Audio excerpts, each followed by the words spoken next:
A very good evening to all of you, my dear kids. I am Manisha Das on behalf of eTuition family. Welcome you all to today's class. Let me remind you that our eTuition family is providing quality education for your better tomorrow. So don't forget to be a part of our family. Before starting today's class, let me ask you that how are you all? I hope that you all are doing very much great, right? Okay. So this is the part 8 of our lesson. You may be thinking that ma'am, so many parts, because this is a very big lesson, right? Okay, so in today's part we are going to study about different types of blood vessels. So let's move ahead.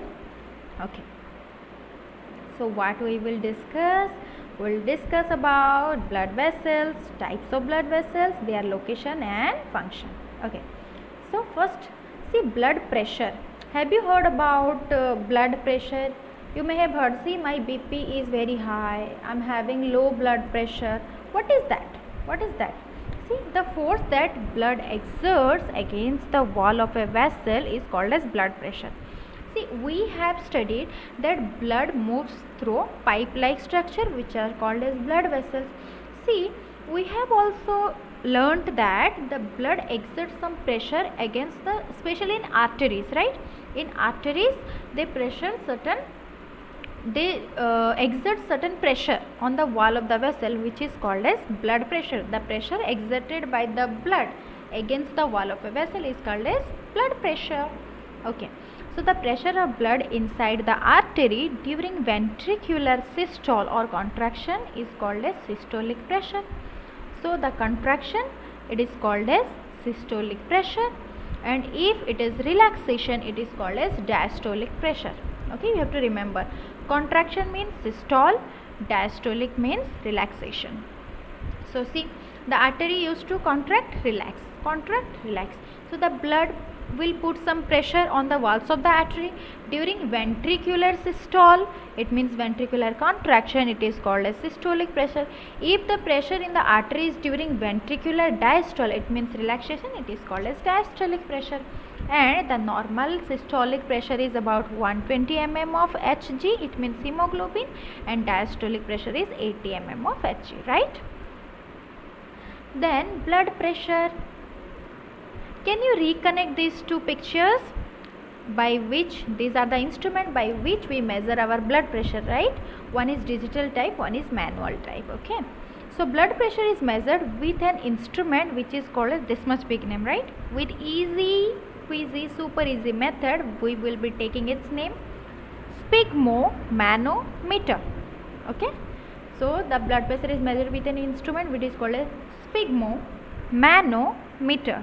Sphygmomanometer. Clear? Okay. High blood pressure is called as hypertension, and it is caused by constriction of arterioles. It means arteries will not be freely transporting the blood, which will be resulting in increased resistance to blood flow. The blood flow will not be in normal rate, and it can lead to the rupture of an artery and internal bleeding. That's why it is advised, if you are having any problem or if you are having high blood pressure, you must consult to a doctor and go under proper medication, right? Okay, and see the tubes, blood vessels. So these are the types of blood vessels we know, right? Veins, capillaries and arteries. So they are of three types. What are they? Arteries, veins and capillaries. Okay, so what are arteries? See, arteries are the vessels which carry blood away from the heart to various organs of the body. So heart will pump the blood to various organs of the body. It means it needs pressure. So the pressure is exerted in the arteries wall. So whenever the blood is moving inside artery, it will be having great pressure, right? And since the blood emerges from the heart under high pressure, that's why the arteries have thick and elastic walls, because the blood is under pressure. And next is veins. They are little bit thin. Why? Veins collect the blood from different organs and bring it back to the heart. So will the blood will be in pressure? No, they do not need thick walls, because the blood is no longer under pressure. Instead, they have valves. Why they have valves? It ensures that the blood will only move in one direction. It will not move backward, right? Okay. So next is capillaries. So these are the network like structure. Here it will be artery, and arteries will be again divided into small network like structure, and again they will connect into veins. So they are the junction between veins and arteries. And on reaching an organ or tissue, the artery divided into smaller and smaller vessels and bring the blood in contact with all the individual cells. The smallest vessels have walls which are 1 cell thick and are called capillaries. So these are called as the capillaries, and exchange of material between the blood and surrounding cell takes place across this thin wall. Okay, so every cell will get the blood. Okay, for this the capillaries will join to make veins, okay, that convey the blood away from the organ. See, arteries will send to the capillaries, by which they will go near each and every cell, oxygenated blood, and from the cells the veins will carry the deoxygenated blood through the capillaries. They will again go to the heart. Okay, now what are platelets? We know, right? See, to avoid the bleeding, the blood has platelets. The blood has platelets which help in stopping of the bleeding, which circulate around the body and plug the leaks. See, here one cut is there and the platelets are coming and sealing this portion so that the bleeding will be stopped. They form clot. Okay, so with this we completed the blood vessel. Super easy, right?